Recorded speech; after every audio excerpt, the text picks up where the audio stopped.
Well, Here we all are. right. Now we're actually live. There we go.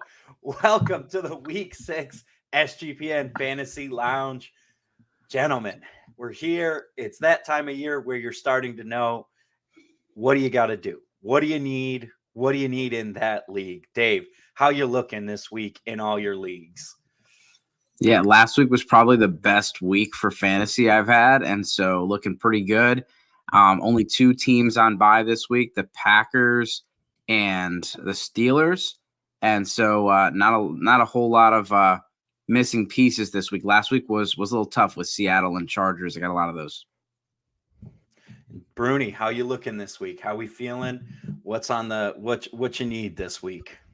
A lot of tough decisions. A lot of tough decisions coming down the barrel. I'm excited to get into some starter sit conversation here because we got some interesting ones. Whether it be replacing some Justin Jefferson, some Khalil Herbert, diving into the ups and downs of potential Keontae Ingram versus Amari DeMarcado. A lot going on here. A lot of filling in the gaps. Like Dave, I also had a very strong week 5, but with all these injuries here and some key buys, I've got a lot to play with here. So I'm interested to dive into the conversation. Yeah, I mean, it's that time of year. We're getting to the point where you're either a playoff team or you're not a playoff team. And it's just, oh, look at that. And joining us as well, Andrew Robb. Andrew, how we doing, my man? Good. Love waking up and having football on, man. I'd always take a London game if I can. I love this 9:30 start on the East Coast for football and just never stops. So very excited. Pro London franchise, Andrew Robb. I'm pro Europe division. I can't wait for that. Give me the Europe division. It's going to be They don't great. call him the TD King for nothing. All right. So let's get right into it, guys. We got a good one from the Discord today. We got Devontae Smith or Breece Hall. So how y'all feeling about this? Devontae Smith, Breece Hall, both guys with upside heading into this week 6. Dave, who you thinking? Yeah, I don't know if it said PPR or not. That would obviously give a little bit of a difference. PPR flex. PPR flex. They're both guys that you're going to want to start, so I don't think you're going to be wrong either way here. But I'm sticking with Breece Hall. We talked about it last week a little bit with Philly, just kind of the roulette. Yeah, we did. We did talk about Goddard being the squeaky wheel, and he got the grease. Devonta Smith could have got the grease this week. He's not really an A.J. Brown type of temper tantrum. He might just, I think Fantasy Footballer said he left a Post-it note on Sirianni's desk. But I'm still going to go with Breece Hall, guaranteed volume. Yeah, Dalvin Cook's been looking bad, and I think that's more of it for me. If Dalvin Cook was a little bit better and, warranted more of a split between the two, I think you could have a fight here for Devonta Smith in this battle, but I'm going to go with the volume as well. Give me Breece Hall here. I still don't love it because I don't love the matchup. I believe these two teams are playing each other. So I'm gonna go with Hall here, but it is very close. I was on Devonta Smith last week, was saying to, kind of stick to your guns, stick to the process. I think we got to chase the volume in this comparison here. Well, I'm going to be the odd man out. I'll take Devontae Smith. Both the top cornerbacks out for the Jets. I do think that sneakily, Hurts is going to have a very good day. I think that the ground game kind of is the one that's going to take the brunt of less work. So I like Devontae Smith and AJ Brown a ton this week. I mean, with Sauce Gardner out for the week, that's really going to put a strain on this Jets secondary. And like you said, even if he was playing, he'd be keying in on AJ Brown most likely anyways, which means we'd be looking at a big Devonta Smith week. And Andrew, I'm right there with you. You got to be looking Devonta Smith this week. He's been a little up and down this year, but he's been getting consistent volume. And even last week, even last week was kind of the worst showing. 5 targets, 1 catch. You're really hoping that he's going to do better.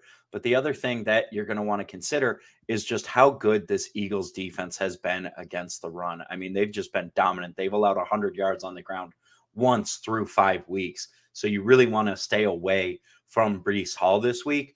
I'm with Andrew. Roll with Devonta Smith, and this doesn't help you at all. time from the SGPN Discord. I'm sorry we couldn't help you, but we hope that we gave you some clarity because we got reasons for Devonta Smith and we got reasons for Breece Hall. Yeah, it's a great point with the corners being out, and like I said earlier, I don't think you can go wrong with this one. We'll see. We saw it last year with Goddard and Smith. They kind of just like they don't really pop off at the same time. Mm-hmm. So next one, 1.5 PPR, need a flex. Tyler Lockett, KJ Osborne, or Tyler Boyd? You do that one more time? Tyler Lockett, Tyler Boyd, and who? Tyler Lockett, Tyler Boyd, or KJ Osborne, 1.5 point PPR. 1.5 PPR. Christ. I know. I'm interested by that. I know. KJ's got to change his name here to be part of this group, but I'm going to go with Tyler Lockett. Well, we can call here. him Tyler Osborne for the purposes of this conversation. Tyler Osborne. So Tyler Osborne. I might bump him up a little bit, but I'm going to stick with Tyler Lockett on this one. I'm going to go with Tyler Osborne. Love the matchup up against the Bears. I feel there's going to be a lot of points in that game. Cousins, he's been one of the better quarterbacks fantasy-wise. Not the guy to get it done, to get you a win in the NFL, but 13 passing touchdowns, just 4 interceptions thus far.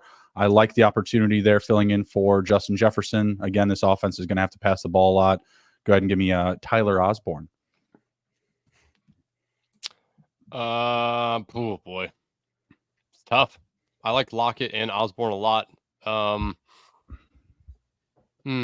go Osborne. I mean, the Vikings are passing the ball the most in the NFL right now. So, yeah, let's go Osborne. I mean, I don't see how they can get away from the pass in this game.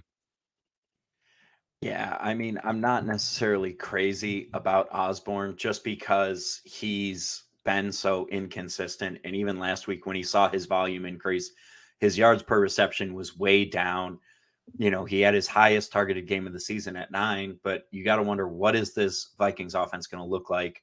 Are they going to go to KJ Osborne that much, or is it going to be just the Jordan Addison and TJ Hawkinson show?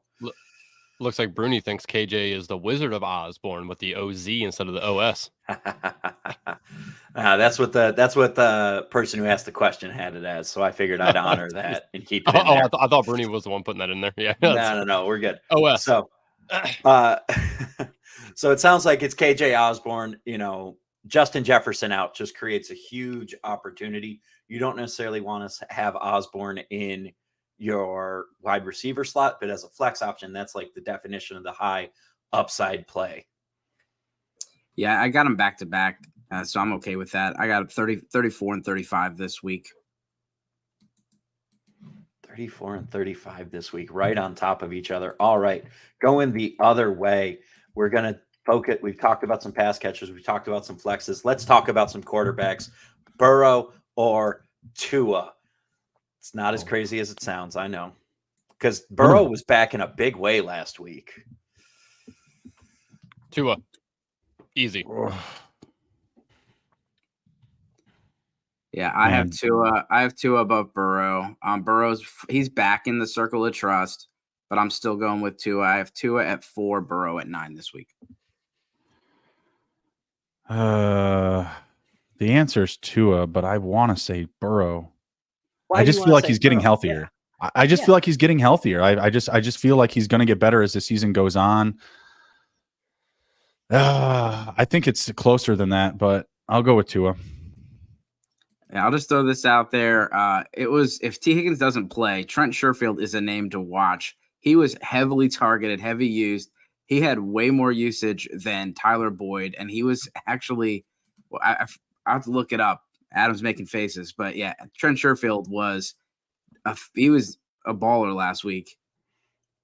Trent Sherfield plays for the Oh, Buffalo wait. Bills. Yeah, I didn't not know the where you were going with that Cincinnati either. Bengals.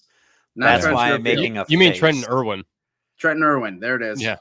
Yeah, That is. I was a little confused. I was as well. a little It's like, concerned there, Dave, because Where are we you're going with this? advocating for Trent Sherfield, which I- no one ever should do. When you but I think Trent those matchups Sherfield- are still pretty close. I mean, I don't know. It's tough for me. I want to say Burrow. I want to, but I think the answer is Tua.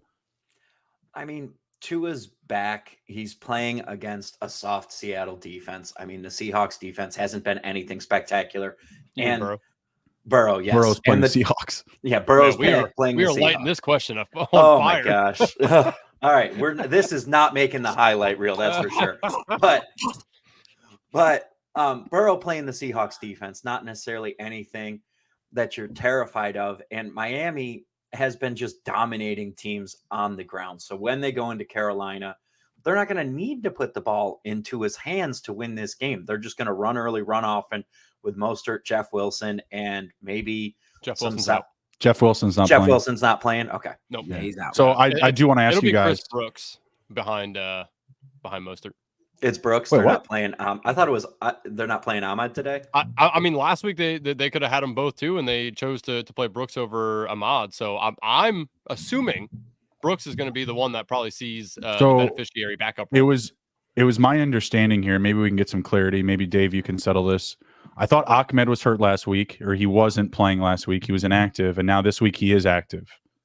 So the question that I was going to kind of tail off of that Tua or Burrow was going to be Ahmed or Devontae Parker, and this is for one of my 20-team leagues.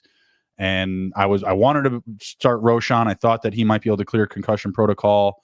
Again, it's a deeper league, so I'm looking at Salvon Ahmed or Devontae Parker, my last flex spot 20-man league PPR. What do you guys think? Ahmed was inactive last week, and so there you go. So we don't know who will play over.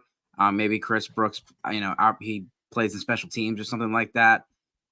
They both could be active today with A-Chain out, and you have Jeff Wilson's officially out. Yeah, he's out. He was listed doubtful for the last couple of days. So I actually threw him back in my IR spot. Like I was kind of like flipping him out with some other guys. Like, oh, I have him and Deontay Johnson on a team, so I'll just flip those guys, right? No, I threw Jeff Wilson back in the IR. It wasn't going to happen. Yeah, even if it's a roll of the dice, I would rather take either of those guys over Parker, because Parker, what's he They going to got offer? Juju out this week. That's the only upside I'm looking at is concussion protocol for Juju Smith-Schuster. He's going to be out. So I was looking at, in another league, I was even looking at like Kendrick Bourne versus Darnell Mooney, because Mooney's got a good matchup, but like he just is not getting any love whatsoever. So I was looking at a spot like that, because I think that Bourne and Parker have a little bit of an extra bit of upside. Obviously, their quarterback is Mac Jones, so how good could they possibly be? But who knows? They're calling for Malik Cunningham. I'm calling for Bailey Zappi. Who knows what happens in that game? It's going to be Will Grier. So Stop. We started talking about that. Which defense are you rolling out this week? Vegas or Atlanta, boys? Vegas. Probably Atlanta. Really? You're going to pay for that. You're going to pay for that, Bruni. I mean, Sam Howell's been throwing for a ton of yards, and they've been moving the ball and scoring touchdowns. This New England team feels like an absolute dumpster fire. This feels like the year where the wheels come off it and they try to get it back together. So give me Vegas. Yeah, I got Vegas as well. I don't think that they're great matchups either way, but I'll take Vegas. I got them both outside my top 12. Is that game in Atlanta? Yes, that game is in Atlanta. Desmond Ridder undefeated at home. Yeah, but that's not a home. They don't have home field All good advantage. streaks come to an end. Have you ever been to Atlanta? Like it's like No, LA. I haven't. It's like LA. It's no Atlanta fans actually go to the games. It's all road fans. No, Desmond Ridder undefeated at home. I don't know. He's doing it, not me. Yeah, that's true. All right. Next up, we got Zach Moss or Deonta Foreman as a flex this week. This would These are tough questions. It's that time of year. Bye weeks are hitting. Yeah. People are in key spots where you gotta get it right this week. If you're sitting there at 2-3, this is the week. You got to put your foot in the ground and you got to make it happen. I'm gonna go with Foreman just because I just don't see there being much competition for touches. I think he can find the end zone this week. Zach Moss going to have more competition with Taylor back, but Moss has looked so good. But death, taxes, and Deonta Foreman down the stretch of any NFL season is always a good thing. So I'm going to go Foreman here. Andrew, how man, you feeling that's about tough. this? I'll take Moss. He just looks so good, and I don't think that they're gonna give Taylor. I don't think they're gonna go away from Moss and just give Taylor all the work. Like I don't think that that's gonna happen. I do agree with Bruni. I think Foreman sees opportunities here, but I also just think that the Bears just can pass the ball all of a sudden. I think it might be a big rushing game for Justin Fields. If that happens, Foreman's just going to fall out of favor, I think. So I think for Foreman, you really got to hope he finds the end zone. Yeah, I don't know. I'll still take Moss. He's just on a tear right now.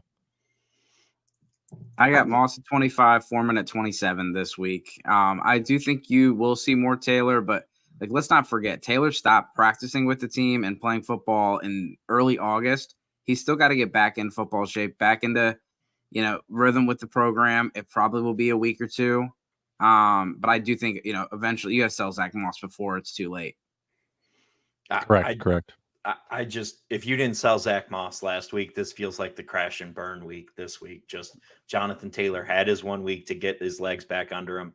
And if he can do it, he's going to be the guy this week. Deonta Foreman feels like it's it in that Bears offense. And like Justin said, death taxes and Deonta Foreman down the stretch run.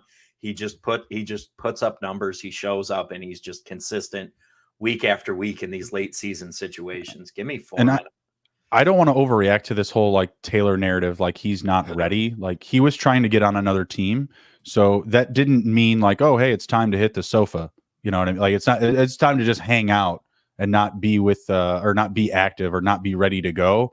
So I think he's going to be just fine. I think last week was kind of his doghouse week of hey, yeah, we gave you the paycheck, but you're going to chill for a minute. We're going to ease you back in. And I think this is the week he gets back into the lineup.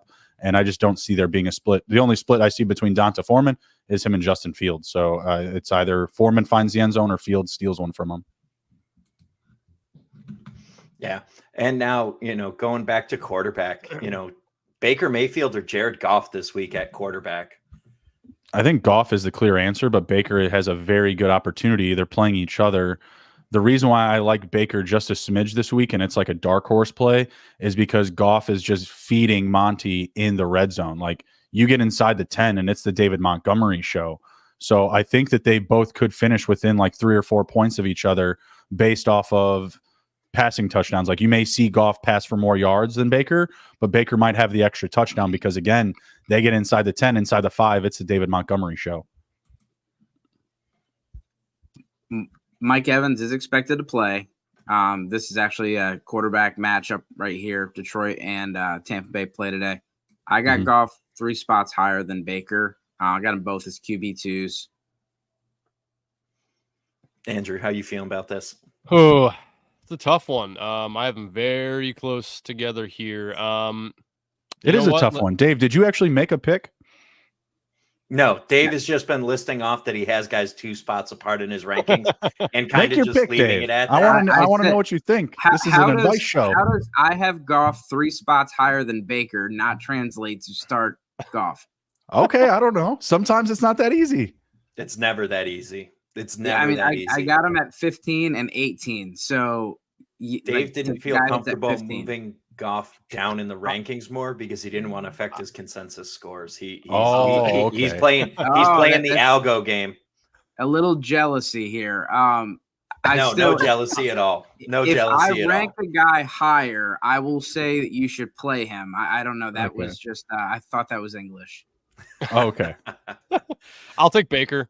I think we could see some scrambles from Baker as well. So I think he can kind of put himself over the edge here for Goff with his legs. I do agree. I think we could see more touchdown passes come from Baker as well.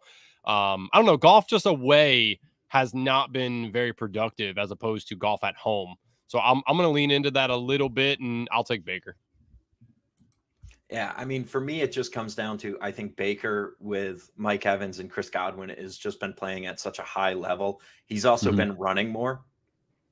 Jared Goff only has 6 rushes on the year. Yeah, which is but he's been really good though. He's been efficient. No, he's been good, but he's only got 400 more yards than Baker, and with an extra game in his belt, and he's only got 2 more touchdowns than Baker as well. So he has one slightly better game. He has a good game's worth of stats better than Baker, with Right. Baker coming off a bye. Baker is a value play, and this Detroit defense hasn't been particularly stout against the pass. You know, they gave up 300 yards through the air to the Seahawks. Of course, they had the opening night success against the Chiefs, but the Chiefs offense looks like it's in a different phase of its life right now. And even last week, they gave up 243 through the air to Bryce Young and the Panthers, including some late touchdowns. Baker Mayfield's better than Bryce Young, and Mike Evans and Chris Godwin are a much better receiving duo than DJ Chark and Adam Thielen in Carolina. Give me Baker. Goff's nice. He's been a great value, but Baker's been an even better value this year in my mind.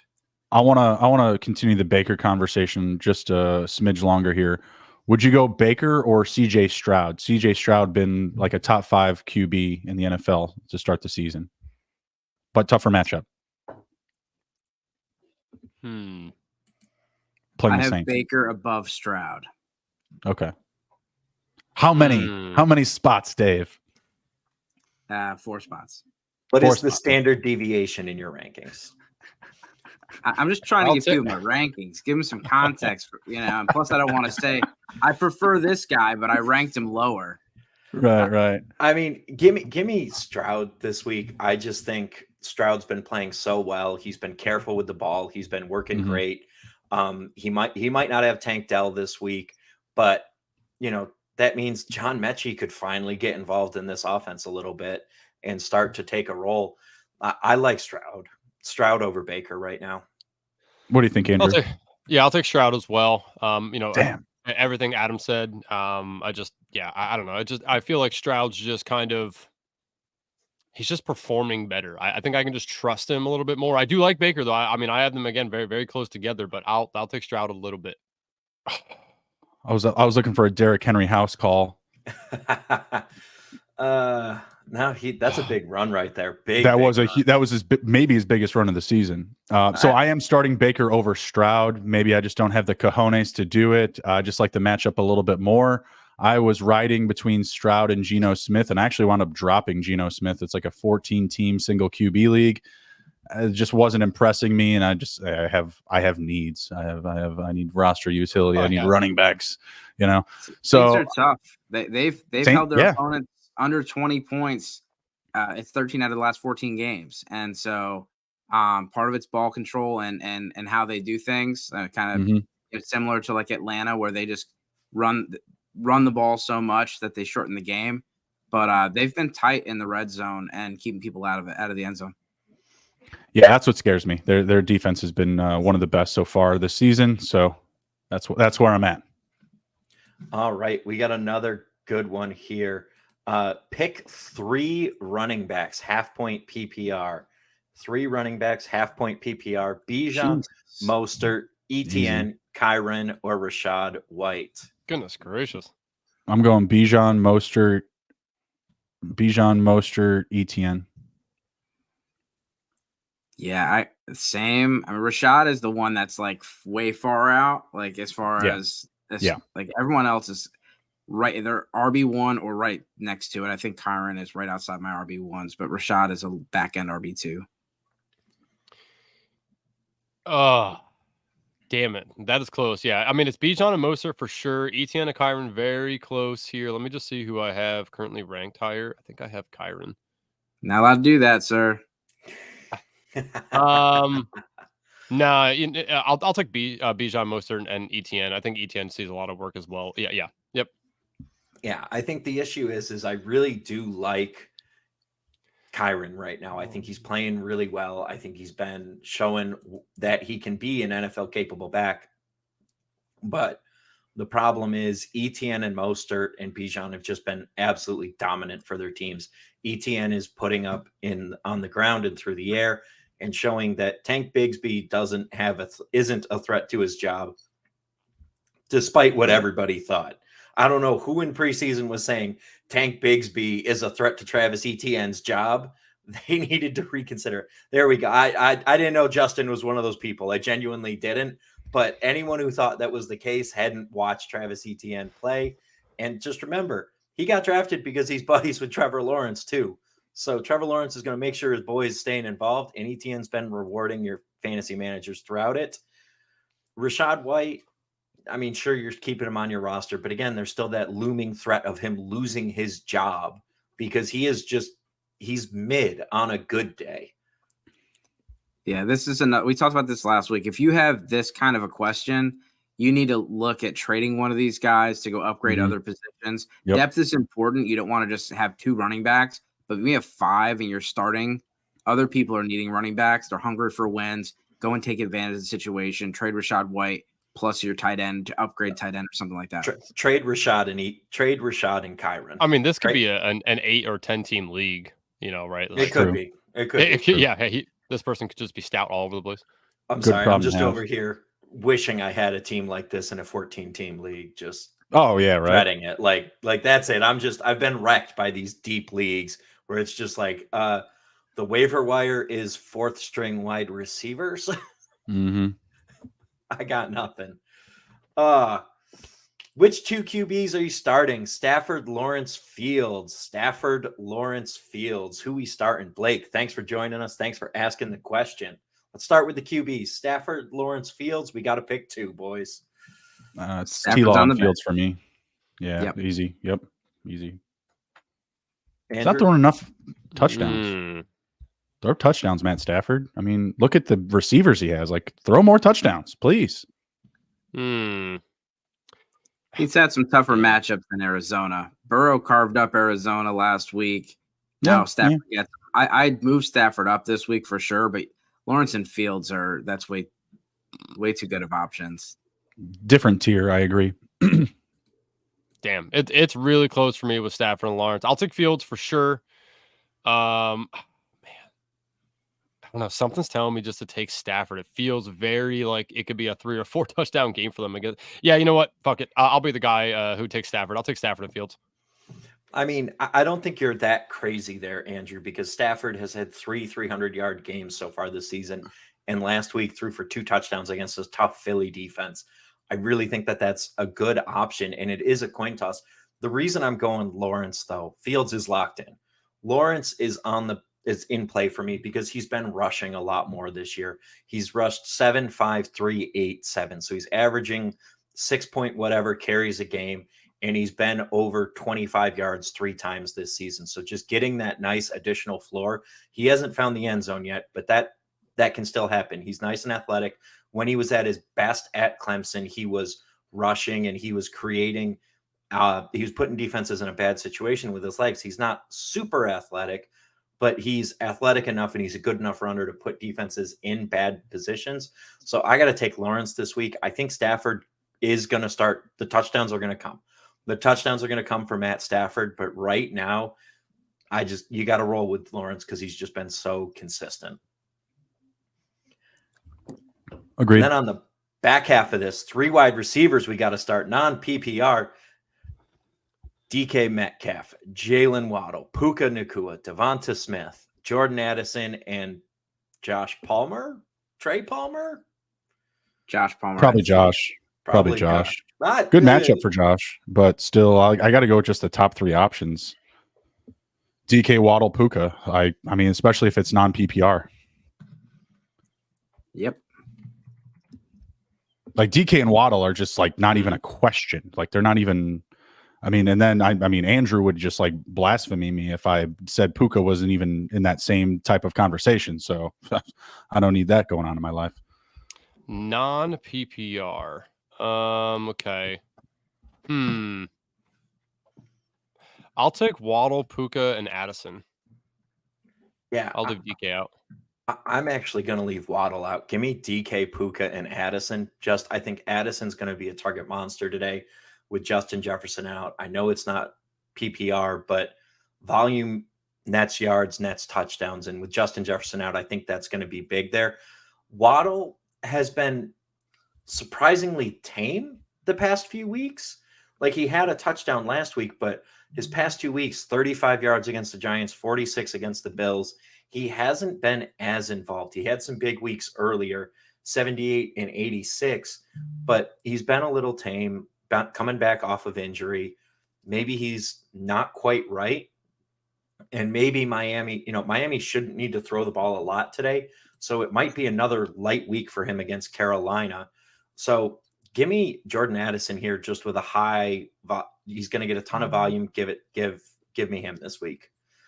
So Metcalf, Puka, and Addison. Yeah, and we saw this with Waddle last year. This up and down stuff. You see it. It's hard when these guys have like monsters on the other side. You see it with T. Higgins where he goes away sometimes. You see it with Waddle when he goes away sometimes. And Devonta Smith has A.J. Brown on the other side of him. I'm very excited to see what Addison does today. For me, Puka is so you can't go away from Puka. You got to stay in the flames there. The way that I have it is Puka, DK, and Waddle. But you could definitely talk me into Devonta Smith or Addison on here. They're all wide receiver twos for me. Palmer's out. None of these receivers are bad. They all have good situations. I'm just chasing the highest ceiling. I don't know why we'd be off of DK. Other than Palmer, they're all inside my top 20. Yeah. No, I gotta have DK Metcalf on the field. He's been the guy there in Seattle, and they've been splitting the other work between JSN and Tyler Lockett. So that's calling it nicely, my man. Like JSN has no pulse right now. He has no pulse whatsoever. It's been painful. I had a lot of JSN. I was very hopeful, and I still think it's situation, but they aren't for whatever reason. They're spreading the ball out a lot more. Here's the narrative, and I'm with this. Their offensive line's been so banged up. They've been playing a lot of 2 and 3 tight end sets. Yep. The offensive linemen are coming back. When the offensive line gets a little healthier, you're going to be able to see them not only throw the ball down the field a little bit more, but do more 11 personnel and get JSN involved. He's a trade target for me. You can buy him super low. Some people might even be dropping him. And if he's been dropped and were to miss time, then he would just vault right into the top 24.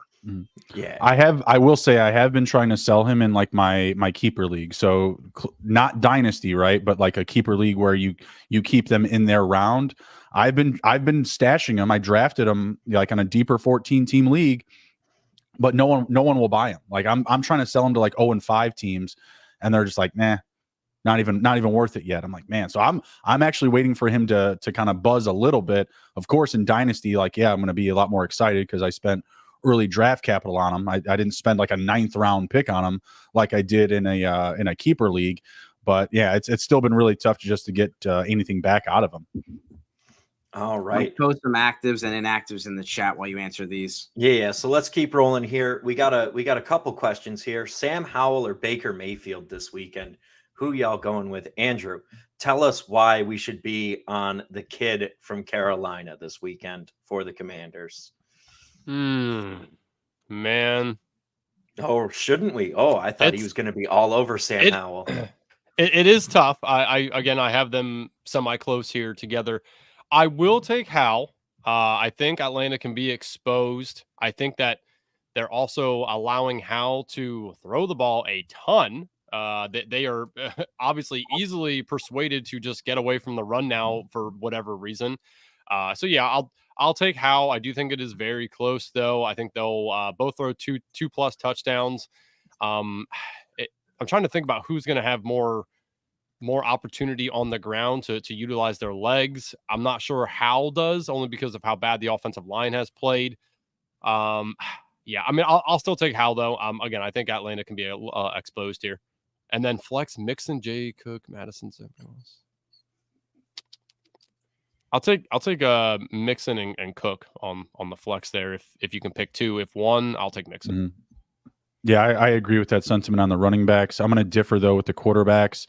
The Atlanta defense has only allowed one multi-touchdown game to an opposing quarterback. That was Jordan Love in week 2. They've allowed, I think, 243 and 249 passing yards. One was to Jared Goff. Who was the other one? CJ Stroud. CJ Stroud. So no one's really going off on this Atlanta defense from a passing perspective. I like the opportunity for Howell with his legs because of, he's got to add something, right? But I could see him finishing with 1-1, 250 yards, and the Commanders still win that game. I could see more of a Brian Robinson week and shedding some of that passing volume. It's very close, but I'm going to go with Baker. Slightly better matchup.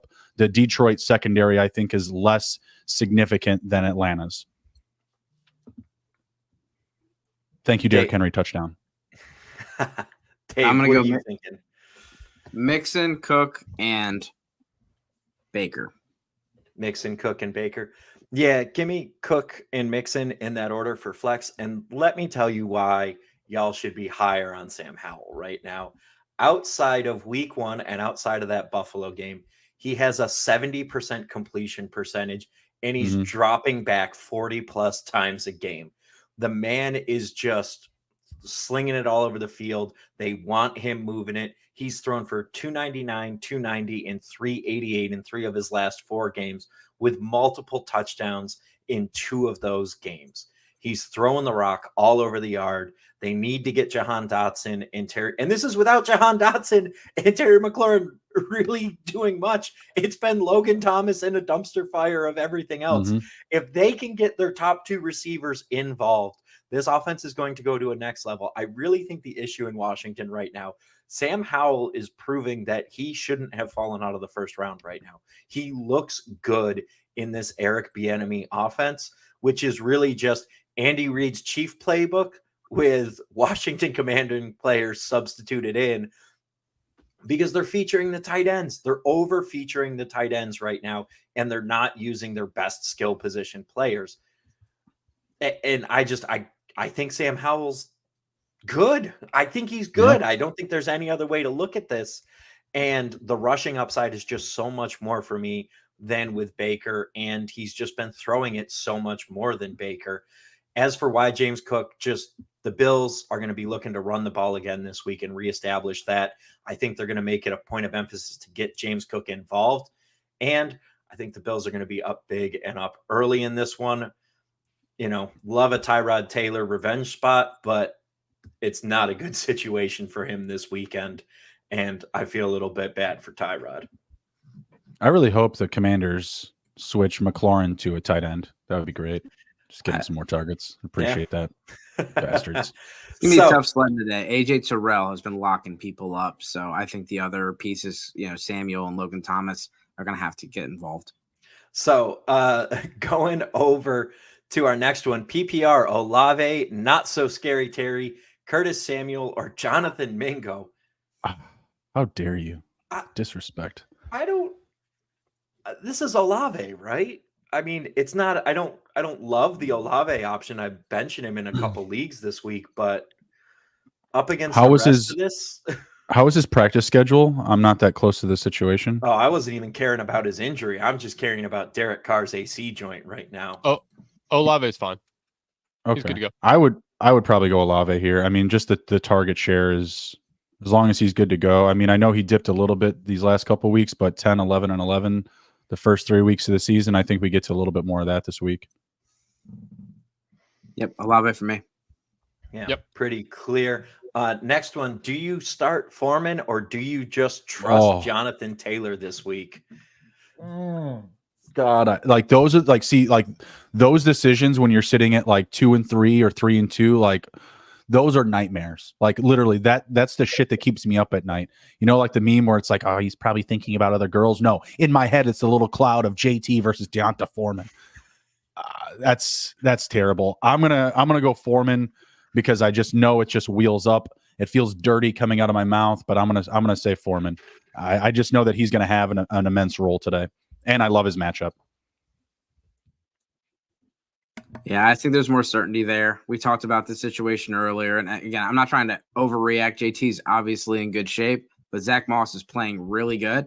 And we don't know if they're going to give JT more work. And you could put him in the lineup and be very happy. And you also could get what you got similar to last week and wish you put Foreman in. So I think Foreman, because three running backs, not just two. Not just one. Oh God, three running backs are out. Travis Homer is out. 2 and 3. The guy. That's what I'm saying, man. Of course you are. You drafted Jonathan Taylor. You know what I mean? And that's not your fault. He's a good running back. You should draft Jonathan Taylor. But man, that hurts. That hurts so much. Put Foreman in. That's the answer. That's my answer for sure. Though, but you're gonna not trust a guy who's just been so dominant when he's playing, and he's, for all intents and purposes, it seems like he's healthy right now. I can't fathom in my mind not starting Jonathan Taylor if he's healthy and ready to go. I'll take Foreman. I mean, do we think the Colts are ahead in this game? Probably not, right? I don't see them putting JT in the role of we're down 2 touchdowns, let's pass him the ball. I think that's a Zach Mhm. Moss kind of ordeal here. And especially since they're just ramping him up. So I'll take Foreman based off of the matchup and how many opportunities he might see versus JT. Right. Moonov in the chat. They've been I throwing love the it. ball a little bit more with Minshew. It's exactly what I said about the Bills last week. Yeah, we were all saying that last week. I said the exact same thing about the Bills last week. It was painful. Man, they suck. F their sports science guy. I hope they left his ass in London. Whosever decision it was to fly over Thursday night to Friday morning and then have the players stay up the rest of the day on Friday, I hope you're fired at the end of the season. I know they won't fire you mid-season, but I hope you're in the unemployment line at the end of next season. Whoever still have put lines? my Giants on prime time every freaking week, I hope they're fired because it is absolutely the worst thing to have your team on prime time when they suck.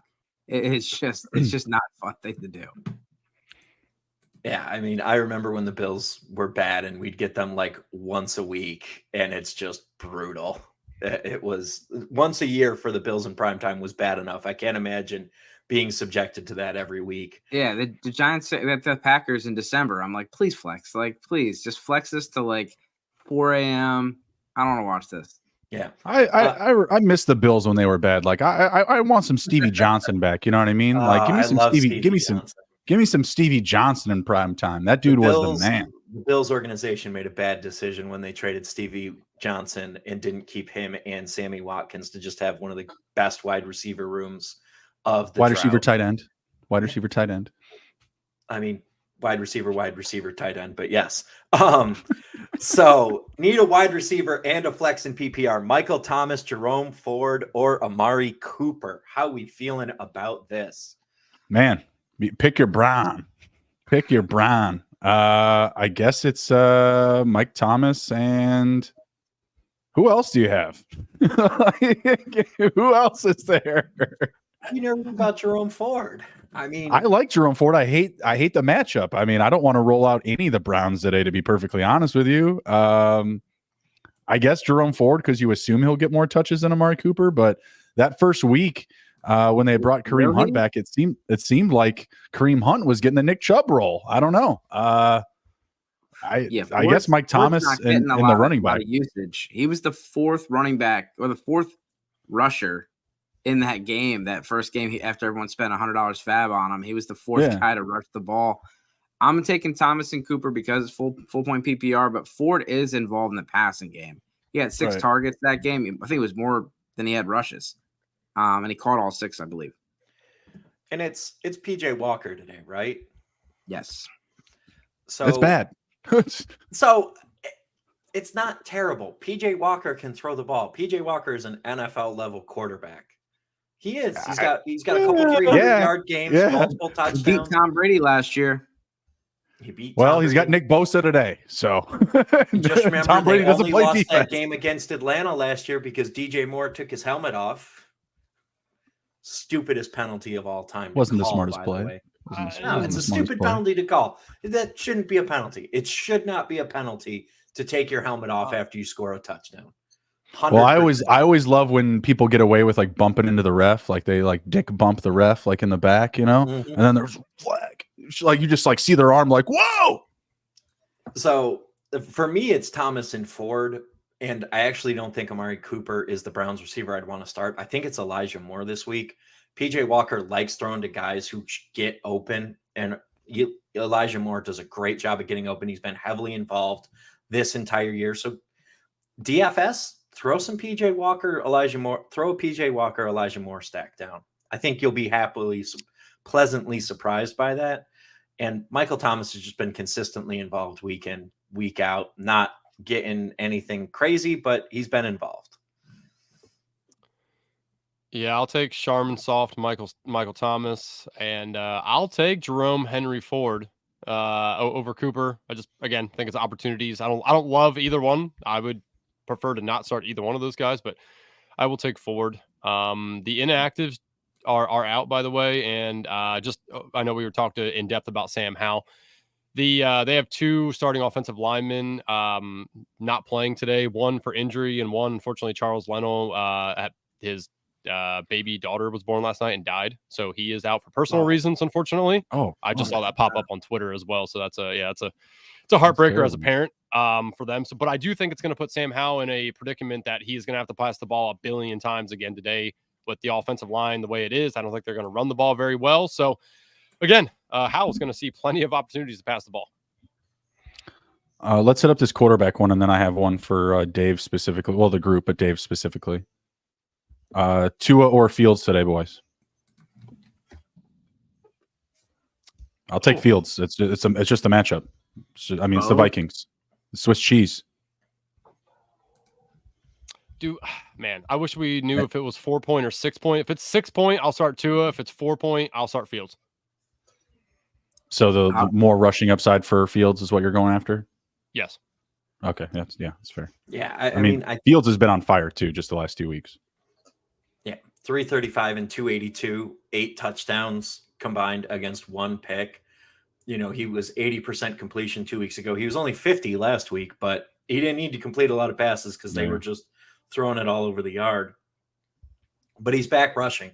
11 rushes last week. 2 weeks ago against Kansas City, 11 rushes.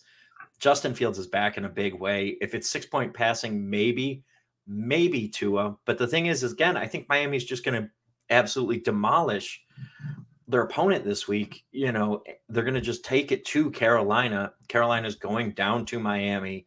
They're going to run the ball early. They're going to run the ball often, and they're just going to take it to a bad Panthers team that seems like it's fracturing. It has the coach calling out the owner on live television.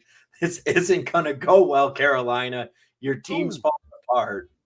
Go, go, go, go. So give me Justin Fields. Justin Fields. I'll take Fields in this one, but I do like the point that Andrew made about the 6-point passing. No, Fields has been passing more, but he's got 2 good weeks. He's got 3 bad ones. Tua's got 5 good weeks. So just put that out there. But Fields is definitely the ceiling play. Absolutely. Dave, what do you think about Saquon coming back this week, playing the Bills? You got him or Chuba Hubbard? Who are you going to fire up? Oh, that's a gross one. That's so I said specifically for you. Yeah, that is so gross. The Giants are gonna have to lean on Saquon. So I'm gonna play Saquon over Hubbard, but I'm not very confident in either of those guys. Miles Sanders out this week, so I think Hubbard gets some run. No, I'm sure he does. I just think Saquon's going to be the guy. The Bills' rush defense has taken a big hit with DaQuan Jones being out, and with DaQuan Jones and Matt Milano both done for the year. They're still going to be – the Bills' defense is still going to be okay. They're just not going to be able to attack like they were with those guys out and injured. So the Bills' defense is going to be okay still, but they're not going to be what they were earlier this year down the stretch. So next question. I don't know. Why are people freaking out over Lamar already? Okay, he's got 11.5 and the game's got a quarter plus left. Why are people freaking out about him against? He overthrew OBJ on it. Was a really bad interception, in my opinion. I mean, I'm just saying, like, he's not a fluid passer, like people want to say. Like, they thought this Todd Monken offense was going to come in and just light up the scoreboard for the Ravens. It ain't it. Like, if anything, yeah, but in his fairness, the offensive line has not been great either. They've been banged up, and I don't think OBJ put full. So you don't run an 11-man spread with that offensive line. Then that's not to go the get thing some to do. Actual receivers. You can't trust Odell Beckham Jr. He's been. They need a running back. They need a running back. This after losing Dobbins, I think they're definitely a team that could be in the market when we see some people get traded. I'm going to write an article here soon about some potential trade candidates. The Ravens, they lack a running game, and it's definitely creating an imbalance in this offense. But Ryan Tannehill is garbage. I mean, just another pick. He has two touchdowns, I believe 6, if not 7 interceptions this year. I mean, Derrick Henry's got 1 passing touchdown. I will say, though, that the Titans' play calling is dog shit. Derrick Henry brought them all the way down the field. You know how many touches he got on that remaining drive? Zero. They're like, oh, hey, Derrick Henry got the ball to the red zone. First play after that, Tajay Spears inside handoff. Nowhere. Oh, hey, let's take a couple of shots at the end zone now. We're a passing team in the red zone. Who do they think they are? Like, I don't understand why they are not riding the back of Derrick Henry on probably one of his, better, years that he's going to have before he fades off. Like, I just don't get it. Catch it. But yeah, all the Tannehill stuff, 1,000%. He's just a fucking garbage can of fire. So this is a good flex question. Downs, Moss, Foreman, Addison, or Lockett? Well, just one? Daniel, is it just one for flex, and is it PPR? This one, I feel like the players that they have available, look at your matchup. If you feel like you're going to need a lot of points, I would probably take Addison, based off of the matchup, how many points should be scored in that. If you're looking for a safe play, probably Moss or Foreman, personally. So I guess, I don't know. Look at your matchup. See what you think you're going to need. Yeah, I agree with that sentiment. I think Downs is the guy, the odd man out here for sure. I think if it's one, it's tough. If it's one for me, I'm personally going to go Foreman. Again, very good matchup. The role is going to be there this week. If you go with two, I think it's Foreman and Addison. Yeah, I have it Addison. Adam, you're muted. Hell. It's going to be Addison. He's going to be involved all day long. No Justin Jefferson means this is Jordan Addison's time to shine and show why they went and picked him in the first round. You got to trust that he's going to be the guy this week. So give me Addison all day long.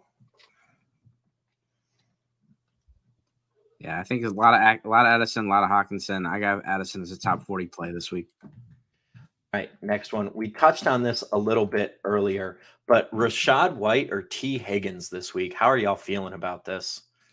That's a good question. Man, that's tough. I do not like the matchup for White. I mean, that defensive line for the Lions has been outstanding.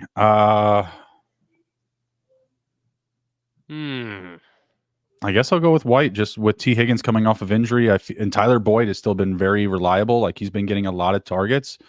Maybe there's just one too many mouths to feed. I'm also expecting a bigger day from Joe Mixon. I'll say Rachaad White on the back of the fact that T. Higgins may not have over 5 targets this week. Yeah, I'm trying to, kind of mess with the rankings a little bit while we're getting news in here because we just found out Higgins is in. And so I fully expected Higgins to be out another week after hearing the stories about him not being able to sleep and that, this and that. Probably going to take an injection and go with it today. I'm going to still go with Rachaad White just because I feel, as gross as it is, he's probably going to get 18 to 20 touches. You get a little bit of volume with that and hope you can get into the end zone. For me, give me T. Higgins this week. I mean, he's in a contract year. He's going to play. He's going to show up as often as he can, and he's going to play hard week in and week out because he's playing for his dollars next year, and he's trying to get to a good situation. So he's going to show out, and he's going to play hard week in and week out. I always love a receiver in a contract year. He's lined up outside. And again, Rachaad White is just meh. He's meh, and I don't think he's a long-term option for Tampa. So give me T. Higgins this week. I'll take White. I believe that what you guys are saying with the opportunities. Higgins man, the rib injury shit is so scary because he takes one small lick there that doesn't feel good. He's gonna be off the field. So I'm gonna take White just with the uncertainty of Higgins. Higgins is wide receiver 59, and he had a 27.9 performance. 0, 27.9, 3.85, 3.65. He has that ranking because of his injury, though. I mean, if he's healthy week to week to week, even with poor performances, he's going to be a top 20 play in the rankings, no matter what. No matter what happens, he's going to be top 15, top 20, until week even 4. with poor production. He wasn't hurt week 1 or 2 or 3. And then what was he in week 4? Week 4, he got hurt 3.65, but he had 0 points on 8 targets. Then he had 12 targets, 27 points, 8 targets, 3 points, and then 4 targets, 3.65 points. Yeah. So Jake Paquin, the merch man himself, wondering, does he drop Zay Jones for something like Tank Bigsby or Kenny Gainwell? No. Dave, Yes. Andrew? Yes. I'm okay with doing it. I mean, it's handcuff season, and especially if you have ETN, then you get Bigsby right there as your insurance. Because if ETN were to go down, that's when Bigsby's got no value now. But if he were to go down, he's gonna have more value than Zay Jones. If ETN goes down, you don't want to waste your time on Tanks Bigsby. You want to go right to Deion. Michael Hasty? No, you want to go beyond. Dearness? You want to go to Dearness Johnson. Dearness Johnson. Orlando Apollo's legend, Dearness Johnson. I remember I spent like $64 a fob on him for 1 week. Maybe it was last year or the year before. Oh, I love me some Dearness Johnson. He's had some good games. He just never has gotten the consistent opportunity. I wouldn't do it. I'd keep Zay Jones on the roster. Zay Jones is going to produce, when he's back, is going to produce much better than either of those guys will in a 1 week fill-in.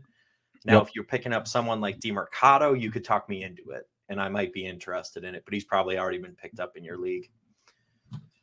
So next we got one flex, one wide receiver, standard scoring, Alvin Kamara, Amon-Ra St. Brown, Nico Collins, Joe Mixon. Wow. 18 league? What is Kamara St. What? Okay, hold on. No, this isn't that crazy, okay? Kamara was going in like late. The 6th round, okay? Yeah, he was fair. You were getting him for free down the stretch because everyone was freaking out about him. And he was going after Jonathan Taylor, who was at least banged up. And that was just, I couldn't understand it. I was like, Alvin Kamara just gets 3 free weeks to not do anything. And then he's going to be healthier for your stretch run. Well, we all know that St. Brown is in here. Yeah. Obviously, St. Brown over Nico Collins. Do we still like Kamara in standard? Or is the answer Mixon? Because I like I said, I like Mixon for a big week this week. Yeah, that's Mixon for me. I don't play in standard. I just like I don't play in standard. Yeah, I mean, it's just I don't think I've ever played in standard. Give me Mixon, and then I'll take Kamara, but yeah. I mean, last week, standard scoring Kamara, 22 rushes, 80 yards, and a touchdown, along with 17 yards receiving, 33 yards receiving the week before that, 50 rushes. He's involved heavily in the offense. For me, it's St. Brown and Kamara. I like Joe Mixon. I just think Kamara is a bigger part of that offense. And never forget, Derek Carr got Josh Jacobs absolutely paid and valued as a top tier running back with his love of checking it down to him. Mm-hmm. I mean, it's St. Brown and Mixon. Lamar. So, this is a frustrating game to watch. I'm sorry, this Ravens and Tennessee game. Like, Lamar had Zay Flowers completely wide open in the flat. He probably would have had a walk-in touchdown. Yeah. So runs it himself to the goal line. Are they going to kick the field goal like a bunch of wusses? Yeah, I know. That's what I'm saying. This game's terrible. Yeah. All right. We are wrapping it up. Make sure you jump to that link in the chat. Go over to watch Sean and Kramer on the Week 6 pregame show. Justin, Andrew, Dave, any final thoughts, any parting nuggets that you want to hit before we get on out of here? Bear down. Nope. Bear down. Good luck this week. Justin's in full-on fantasy hockey season right now. He's loving it. He's loving it. Man. All right. So you can check out these guys' great content everywhere, weekly on the SGPN Fantasy Podcast, in written form, and everywhere else. Follow everybody on Twitter, and we will see y'all next week. Have a good one.